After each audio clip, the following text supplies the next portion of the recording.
அன்பு கிழமைய காலை வணக்கம்.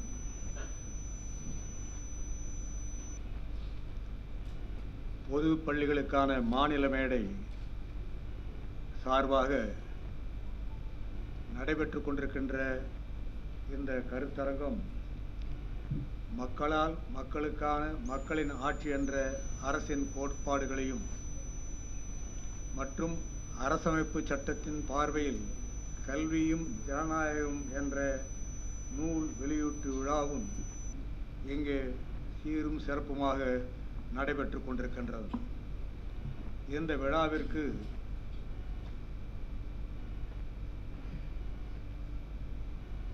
வரவேற்புரை ஆற்றிய அருமை பெரியவர் முனைவர் பி. ரத்னசபாபதி அவர்களுக்கும்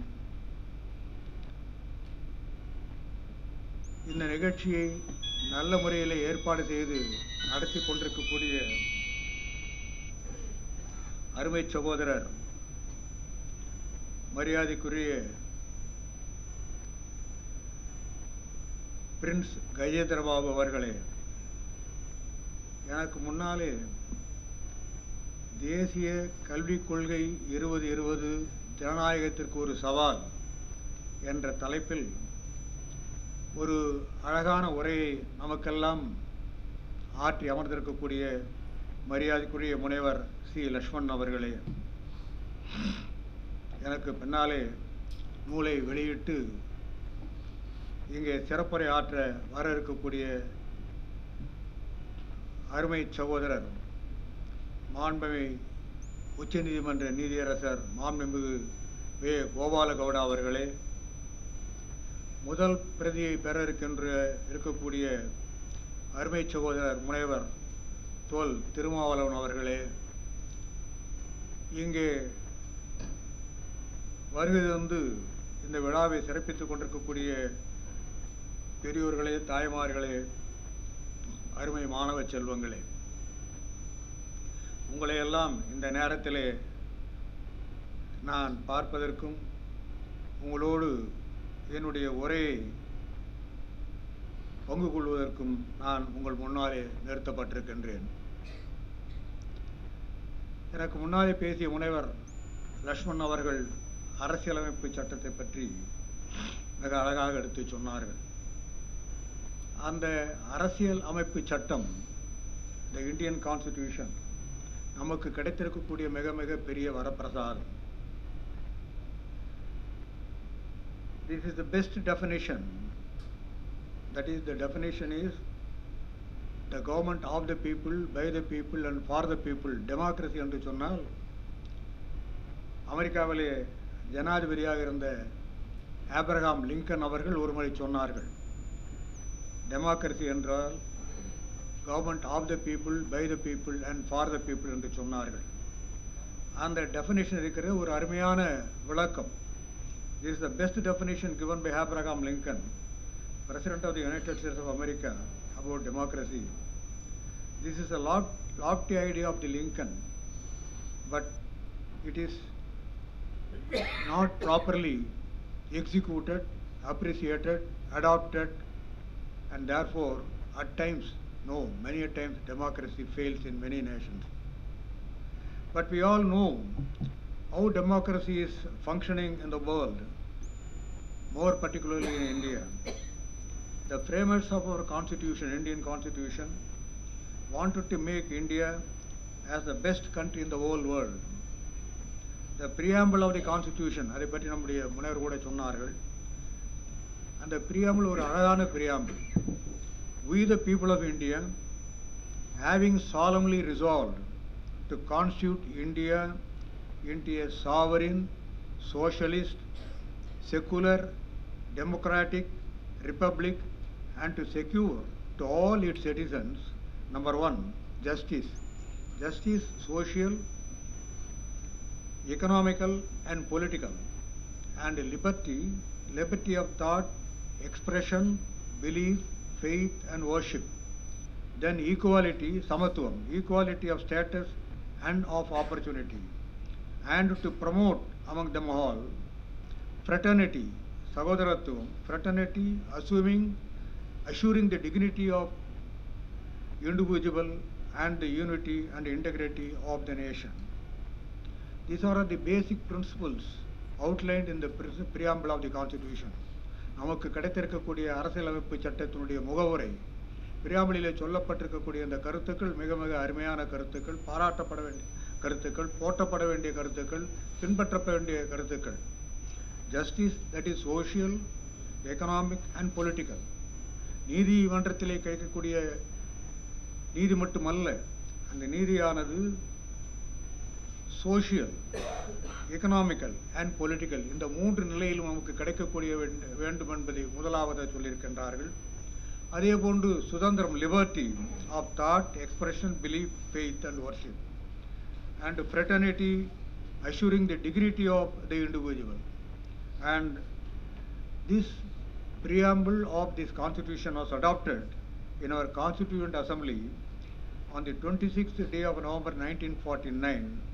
The last line is, we do hereby adopt, enact and give to ourselves the Constitution. இந்த அரசியலமைப்பு சட்டத்தை நமக்காக நாமே உருவாக்கி கொண்டிருக்கின்றோம், நமக்காக நாமே படைத்திருக்கிறோம், இதை நாம் ஒற்றுக்கொள்ள வேண்டும், ஏற்றுக்கொள்ள வேண்டும் என்று மிக அழகாக சொல்லியிருக்கின்றார்கள். அந்த படி பார்க்கின்ற பொழுது அந்த சில கூறுகளை மட்டும் நான் எடுத்து சொல்ல இங்கே கடமைப்பட்டிருக்கின்றேன். Our rights, basically the fundamental rights, are guaranteed and enumerated from articles 14 to 19 under chapter 3. நமக்கு கிடைத்திருக்கக்கூடிய அடிப்படை உரிமைகள், ஃபண்டமெண்டல் ரைட்ஸ், அதை கூட நம்முடைய முனைவர் லக்ஷ்மண் எடுத்து சொன்னார்கள். Our rights, the fundamental rights, are guaranteed under article 14 to 13, and article 14 speaks about the equality before law. எல்லோரும் சட்டத்தின் முன் சமம், சமுதாயத்திலும் சமம். சட்டத்தின் முன் சமமாக இருந்தால் மட்டும் போராது, சமுதாயத்திலும் நாம் சமமாக இருக்க வேண்டும். எல்லா நிலைகளிலும் சமத்துவம் மேலோங்க வேண்டும் என்றதைத்தான் ஈக்குவாலிட்டி பிஃபோர் லா. அது 14வது குறாவாகும். Article 15 reads prohibition of discrimination on the grounds of religion, race, caste, sex or place of birth. ஜாதியின் அடிப்படையிலோ, மதத்தின் அடிப்படையிலோ அல்லது நிறத்தின் அடிப்படையிலோ நம்மளுக்கு வேறுபாடுகள் இருக்கக்கூடாது. prohibition of discrimination, வேற்றுமை இருக்கக்கூடாது. on the grounds of religion, race, caste, sex or place of birth. Article 16 speaks equality of opportunity in matters of public employment, and Article 17 states abolition of untouchability. The abolition of untouchability க்கு நம்முடைய தந்தை பெரியார் அவர்கள் தன்னுடைய வாழ்நாள் பூராவும் செலவு செய்தார்கள். அதுபோன்று ஒரு மனிதன், மாமனிதன் நமக்கு கிடைப்பது மிக மிக அரிதும்.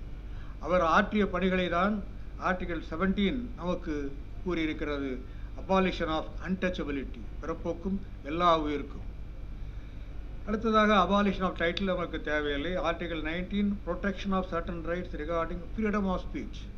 நான் உங்கள் முன்னாடி பேசிக் கொண்டிருப்பது, நீங்கள் உரையாடி கொண்டிருப்பது, நம்ம எல்லோரும் சேர்ந்து உரையாடி கொண்டிருப்பது, இவைகளையெல்லாம் நமக்கு அடிப்படை உரிமையாக நம்முடைய இந்திய அரசியலமைப்பு சட்டம் தந்திருக்கின்றது. ஆனால் the freedom of speech is more violated than it has been observed என்று கூறுவார்கள். அதை இந்த freedom of speech-ஐ நாம் முறையாக உபயோகப்படுத்த வேண்டும். என்ன எதுவாக இருந்தாலும் அளவுக்கு மீறினால் அமிர்தம் என்று விஷம் என்று சொல்லுவார்களே, அந்த freedom of speech-ஐ அதிகமான அளவுக்கு உபயோகிக்கின்ற சில நேரங்களிலெல்லாம் சில தேவையில்லாத விமர்சனங்கள் எல்லாம் ஈடுபடுகின்றது. அவைகளை நாம் நாக்காக்க என்ற சொல்லோடு நாம் அதை உபயோகப்படுத்த வேண்டும். freedom of speech. Article 21 gives protection of life and personal liberty. நமக்கு நம்முடைய உத்தரவாதம், நம்முடைய உயிருக்கு உத்தரவாதம், நம்முடைய கருத்து சுதந்திரத்திற்கு உத்தரவாதம், இவையெல்லாம் ஆர்டிகல் 21 கொடுக்கிறது. அதேபோன்று article 22 states protection against arrest and detention in certain cases. எல்லோரையும் எல்லா இடத்திலும் எந்த காரணத்திற்காகவும் ஒருவரை கைது செய்ய முடியாது. எதற்காக அவர்கள் கைது செய்யப்படுகிறார்கள் என்ற காரணத்தை எல்லாம் சொல்லி கைது செய்யப்படுகின்ற ஒரு நிலையை ஆர்டிகல் 22 நமக்கு வழங்கியிருக்கிறது. protection against arrest and detention of certain cases. இந்த article 25 says freedom of conscience and free profession, practice and propagation of religion. மத சுதந்திரம் நமக்கு கொடுத்திருக்கிறது. எப்படி நாம் பிறப்பிலே எல்லோரும் ஒன்றாக சமமாக இருக்க வேண்டும் என்று நினைக்கின்றோமோ அதுபோன்று மத சுதந்திரமும் கொடுக்கப்பட்டிருக்கின்றது. அதைவிட ஒரு முக்கியமான காரணம் என்று சொன்னால் எந்த தொழிலையும் நாம் செய்வதற்கு சட்டத்திற்கு உட்பட்டு எந்த தொழிலையும் நமக்கு செய்வதற்கு ஆர்டிகல் 25 நமக்கு அனுமதி தந்திருக்கின்றது. Freedom of conscience and free profession practice and propagation of religion and article 26 says freedom to manage religious office. கடைசியாக ஒரு ஷரத்து என்னவென்றால் article 29 protection of interest of minorities, சிறுபான்மையினர் காக்கப்பட வேண்டும்.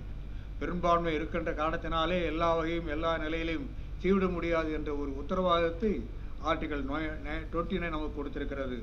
இவைகளை எல்லாம் மீறும் பட்சத்தில் if these principles are violated, if they are not adhered as we expect, what should we do?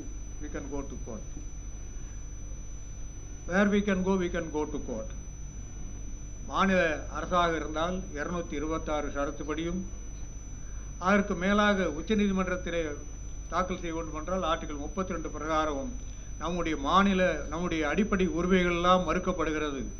அந்த மறுக்கப்படுகின்ற உரிமைகளை காத்து தர வேண்டும், அவைகளை மீட்டு கொடுக்க வேண்டும் என்று நமக்கு நீதிமன்றங்களுக்கு செல்வதற்கு மாநிலமாக இருந்தால் சட்டப்பிரிவு 226 படியும் உச்சநீதிமன்றமாக இருந்தால் 32 படியும் நமக்கு வழிவகை செய்து கொண்டிருக்கின்றது. அத்தகைய அருமையான ஒரு நல்ல அரசியலமைப்பு சட்டத்தை நாம் பெற்றிருக்கின்றோம். அப்படி அமைத்து கொடுக்கப்பட்ட இந்த அரசியல் சட்டத்தை உருவாக்கியார் டாக்டர் அம்பேத்கர் அவர்கள். அந்த சட்டத்துறையிலே நல்ல புலமை இருந்த காரணத்தினாலும் எவ்வளவோ பேர் இருந்தார்கள். ஏன் அதை அவரிடத்தில் ஒப்படைத்தார்கள் என்று சொன்னால் சட்ட நுணுக்கம் தெரிந்து மட்டுமல்ல, சிறுபான்மையினர்கள் பாதுகாக்கப்பட வேண்டும். அடித்தளத்தில் இருக்கக்கூடிய நசுக்கப்பட்டவர்கள் ஒடுக்கப்பட்டவர்களுடைய நிலைகளெல்லாம் உயரப்பட வேண்டும். அப்படி அந்த நிலையை உருவாக்க வேண்டும் என்று சொன்னால் அது அவருடைய ஒப்படைத்தால் அது நியாயமாக இருக்க வேண்டும், எல்லோரும் ஏற்றுக்கொள்ளக்கூடியதாக இருக்கும் என்று நம்பி அவரிடத்தில் ஒப்படைத்தார்கள். அதை மிக அழகாக செய்து கொடுத்தவர் நம்முடைய அரசியல் அமைப்பு சட்டத்துடைய சிற்பி டாக்டர் அம்பேத்கர் அவர்கள். They are meant for the people. These fundamental rights are meant for the people and they are made for the people and by the people. எனக்கு முன்னாலே பேசியவர்கள் சொன்னார்கள், நம்முடைய நண்பர் பிரின்ஸ் கஜேந்திரவா கூட சொன்னார்கள், நீங்கள் ஆஃப் த பீப்புள் பற்றி பேசுங்கள் என்று சொன்னார்கள்.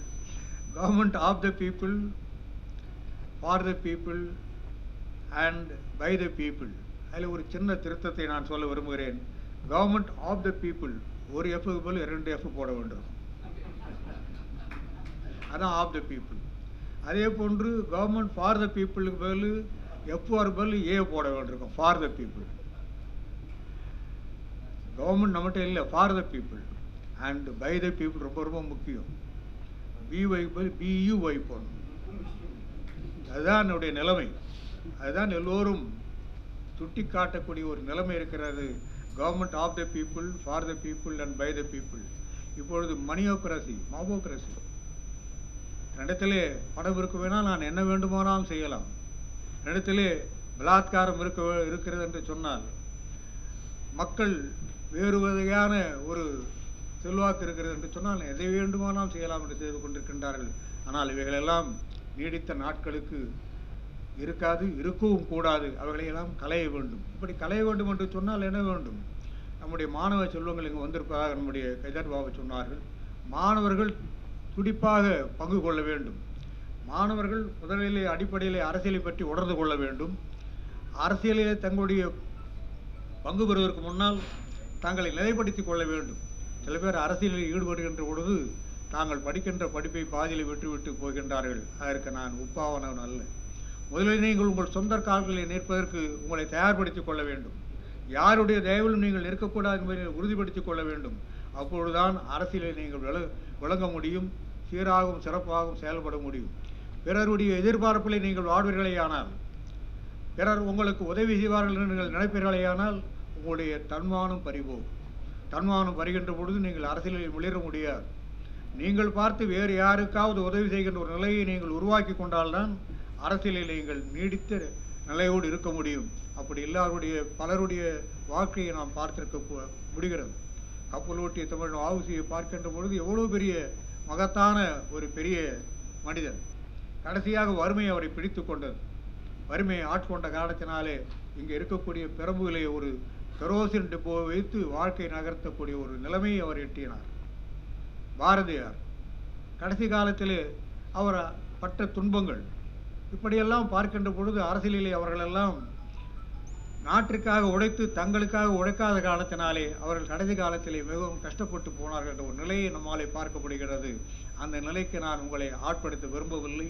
நீங்கள் உங்களுடைய சொந்த காலிலே இருக்க வேண்டும், மற்றவர்களுக்கு உதவிகரமாக இருக்கக்கூடியவராக நீங்கள் இருக்க வேண்டும்.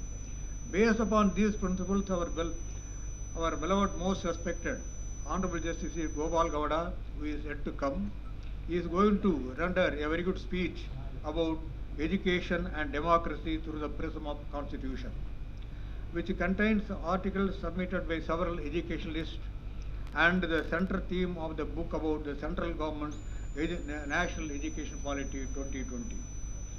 The constitutional vision of education is defined by 4 criteria in the preamble of the Constitution, that is equality, justice, liberty and fraternity. But the introduction of NEET has become a cause for the rising culture. The new education policy is trying to abolish the system of studying and learning, and they are trying to introduce the coaching method. This National Education Policy 2020 is trying to be introduced by the central government. They are going to rather give the education for the rich to rich. The poor people will always out of the pocket. That should be what educationally, socially and geographically backward, and those who studied in higher secondary school in English Tamil medium and that too in government schools, and they must be taken care of. The pattern of examination mainly based on the CBSE syllabus.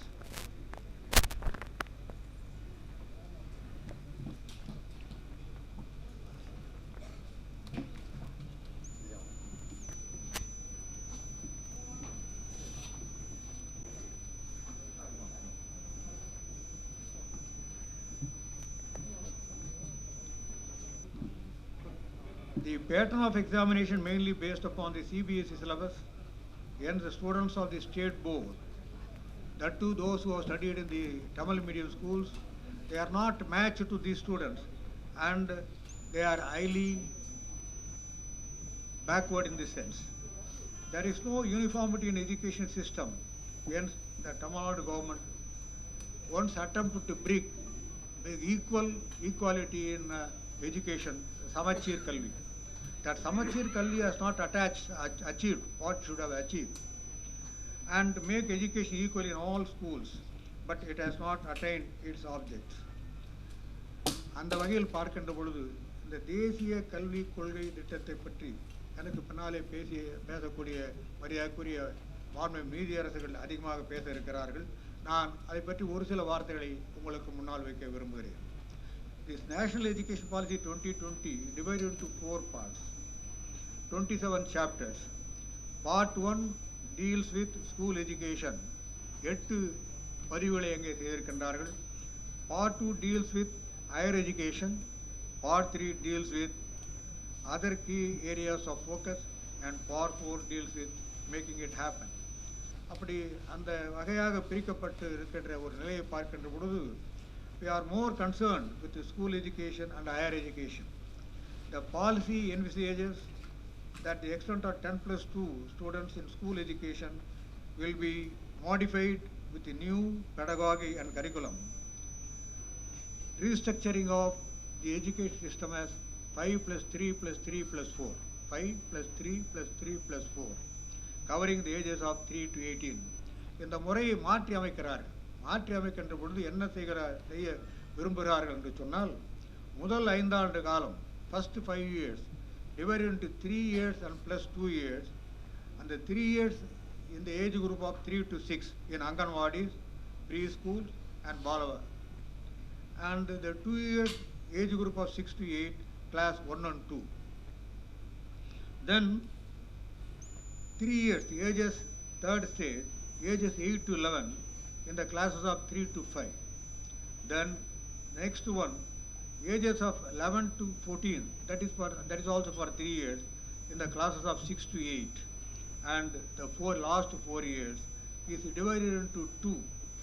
Ages 14 to 18, classes 9 to 12, the first division comes under 9 and 10, then plus 1 plus 2, or 11 and 2 in the second stage. Apparently, it would appear that each child would be put in Anganwadi centers and it will be child friendly. It must be in a good atmosphere. It will have qualified teachers trained as ECCE, early childhood care and education teachers. இவையெல்லாம் பேப்பரிலே தான் இருக்கும். இவையெல்லாம் நடைமுறைப்படுத்துகின்ற பொழுது இவையெல்லாம் முடியுமா, இவைகளை முடிவதற்கு என்னென்ன சாத்தியக்கூறுகள் இருக்கிறது என்பதை நாம் உணர வேண்டும். உள்ளபடியே பார்க்கின்ற பொழுது அவர்கள் அந்த எஜுகேஷன் பாலிசியை பற்றி சொல்லுகின்ற பொழுது பிரியாமலிலே அழகாக சொல்கின்றார்கள்.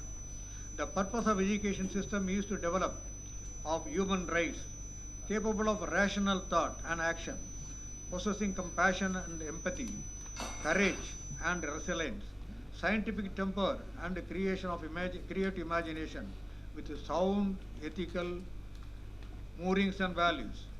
It aims at producing engaged, productive and contributing citizens for building an equitable, inclusive and plural society as envisaged by our Constitution of India.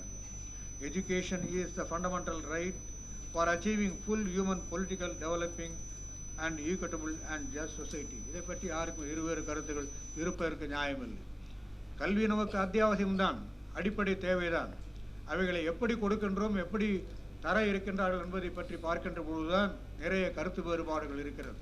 நான் வேறு ஒரு கூட்டத்தலையோடு சொன்னேன், கல்வி மிக மிக இன்றியமையாதது.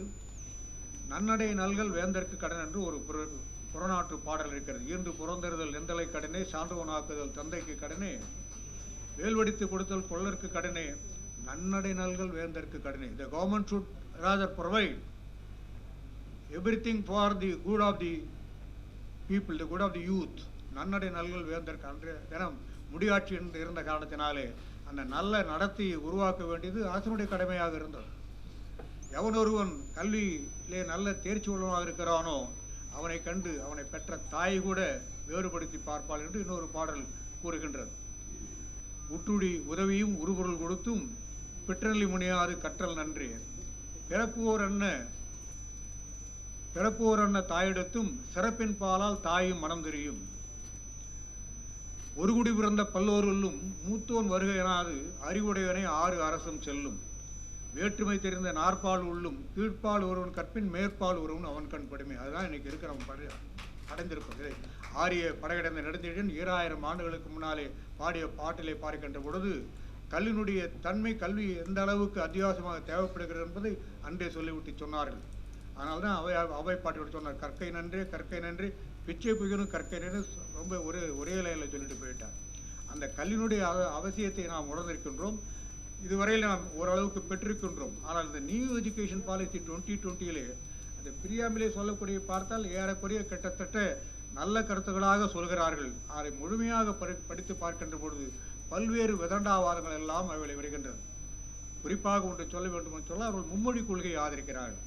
மும்மொழி கொள்கைக்கு நம்முடைய மக்கள் தயாராக இல்லை, குறிப்பாக தமிழ்நாட்டு மக்கள் தயாராக இல்லை. மும்மொழி கொள்கை நமக்கு தேவையும் இல்லை. அண்ணாவை ஒரு முறை கேட்டார்கள், நீங்கள் ஏன் எப்பொழுதும் இருமொழி கொள்கையை கடைபிடித்து வருகிறீர்கள் என்று கேட்டபோது அவர்கள் சொன்னார், என் சொந்த மொழி என்னுடைய மாநிலத்தில் இருப்பதற்கு எனக்கு போதும். நான் மற்றவரோடு பழகுவதற்கு ஆங்கிலம் இருக்கிறது. மற்றவரோடு பழகுவதோடு மட்டுமல்லாமல் வெளிநாட்டிலே போய் பழகுவதற்கும் ஆங்கிலம் போதும். எனவே இருமொழி கொள்கை எங்களுக்கு போதும், மும்மொழி கொள்கை தேவையில்லை என்று சொன்னார்கள். நம்மை பொறுத்த மட்டில், தமிழகத்தை பொறுத்த மட்டில் நாம் இருமொழி கொள்கையிலே பல ஆண்டுகளாக வாதாடி கொண்டிருக்கின்றோம், போராடி கொண்டிருக்கின்றோம். அதற்காக பல கட்சிகள், பல பெரியோர்கள் எல்லாம் சிறை சென்ற வரலாறு உங்களுக்கு எல்லாம் தெரியும். நம்முடைய அதை மறைமுகமாக அவர்கள் புகுத்த பார்க்கிறார்கள். அப்படி புகுத்துகின்ற நேரத்திலே அவர்கள் தெரிந்தோ தெரியாமலோ வேண்டுமென்று சான்ஸ்கிரிட்டை புகுத்த பார்க்கின்றார்கள். அதுதான் எதிர்க்கப்படுகிறது, எதிர்க்கப்பட வேண்டிய ஒன்று. சான்ஸ்கிரிட்டை பற்றி சொல்லுகின்ற பொழுது நாமெல்லாம் அது கிட்டத்தட்ட செத்து போன மொழி. அதற்கு உயிர் ஊட்ட பார்க்கிறார்கள். நீங்கள் உயிர் ஊட்டுங்கள், அதை பற்றி எங்களுக்கு கவலை இல்லை. ஆனால் தமிழை காலிலே போட்டு மிதிக்காதீர்கள். தமிழ் மொழியை புறக்கணிக்காதீர்கள் என்பதுதான் தமிழ்நாட்டில் இருக்கக்கூடிய நம்மளுடைய கோரிக்கையாக இருக்கிறது. The pedagogy must enter into make education more experimental, holistic, integrated, inquiry-driven, discovery-oriental, discussion-based, flexible, and of course enjoyable. வரவேற்கிறோம். அந்த கல்வி எப்படி இருக்க வேண்டும் என்று சொல்லுகிறார்கள் என்று சொன்னால் எல்லோருக்கும் சமமாக இருக்க வேண்டும், எல்லோரும் அணுகக்கூடியதாக இருக்க வேண்டும், ஃப்ளெக்சிபிலிட்டி இருக்க வேண்டும் என்று சொல்லுகிறார்கள். அதை வரவேற்கிறோம். ஆனால் பின்னாடி பார்க்கின்ற பொழுது அவர்களுடைய கருத்துக்களை இங்கே திணிக்க முற்படுகின்றார்கள். ஆனால் தான் நம்முடைய மக்கள் இருக்கின்றார்கள். Education must build character, enable learners to be ethical, rational, compassionate, and caring, while at the same time prepare them for gainful, fulfilling employment. The National Education Policy 2020 is the first education policy of the 21st century. No problem, no controversy. But it addresses the many growing development interpretations of our country. This policy proposes to revive and revamping all aspects of education structure, including its regulation and governance, to create a new system that is aligned with aspirational goals and 21st century education building upon India's traditional and value system. அந்த கல்வி முறை ஒரு value உள்ளதாக இருக்க வேண்டும் என்று சொல்கிறார்களே தவிர அதை நடைமுறைப்படுத்துவதற்கின்ற பொழுது அதில் பல்வேறு கோளாறுகள் குளறுபடிகளை அவர்கள் வைக்கிறார்கள். எனவேதான் இந்த தேசிய கல்விக் கொள்கை 2020 நம்முடைய தமிழகம் இருக்கிறது, மற்ற மாநிலங்களில் இருக்கிறது, எல்லோரும் சேர்ந்து ஏற்க வேண்டும் என்று எதிர்பார்க்கிறார்கள். அந்த முறை மாற வேண்டும். இருப்பதில் எனக்கு முன்னாலே பேசிய பேராசிரியர் கூட சொன்னார்கள், நீங்கள் தேசிய கொள்கையை அனுமதிப்படுத்துவதற்கு முன்னால் எத்தனை பல்கலைக்கழகங்களுக்கு அவைகளை அனுப்பி வைத்தீர்கள், எத்தனை பல்கலைக்கழகத்திலிருந்து உங்களுக்கு தாக்கீதுகள் வரப்பட்டன, அதனுடைய கருத்துக்கள் என்ன, அவைகளை எல்லாம் நீங்கள் தீர்தூக்கி ஆராய்ந்து பார்த்து இந்த தேசிய கல்விக் கொள்கையை ஏற்படுத்தினார்கள் என்ற ஒரு கேள்வியை இங்கு வைத்தார்கள். அதற்கு இதுவரை எந்த விதமான பதிலும் இல்லை என்ற பதிலே தான் இருக்கிறது. அப்படி பார்க்கின்ற பொழுது இந்திய அரசியலமைப்பு சட்டத்திற்கு அடிப்படையில் அதற்கு உட்பட்டுத்தான் நம்முடைய தேசிய கொள்கை இருக்க வேண்டுமே தவிர அதை மீறி செயல்படுவதாக இருக்கக்கூடாது. நான் ஏற்கனவே சொன்னது போல் நம்முடைய government of the people, by the people and for the people எப்படி இருக்க வேண்டும் என்று தீர்மானம் செய்ய வேண்டியது நம்முடைய கையிலே இருக்கிறது, உங்களுடைய கையிலே இருக்கிறது. நீங்களெல்லாம் நாமெல்லாம் ஓட்டு போடுகின்ற பொழுது சிந்தித்து யாரை நாம் ஆட்சியாளர்களாக அமைக்க வேண்டும், அமர்த்தப்பட வேண்டும் என்று நாம் முடிவு செய்ய வேண்டும். அந்த நேரத்திலே நாம் தடுமாறி விடுகின்ற காரணத்தினாலே தான், சில ஆட்சியாளர்கள் வந்து விடுகின்ற காரணத்தினாலே தான் நம்மை அவர்கள் ஆட்டி படைக்க நினைக்கின்றார்கள். அதை மாற்றக்கூடிய சக்தி நம்முடைய மக்களுடைய சக்தியிலே இருக்கிறது, உங்களுடைய கையிலே இருக்கிறது. அதை நீங்கள் செய்ய வேண்டும், செய்து தருவீர்கள் என்ற நம்பிக்கையோடு இருக்கிறோம். அந்த வகையிலே என்னுடைய கருத்துரையை நிறைவு செய்கிறேன். நன்றி, வணக்கம்.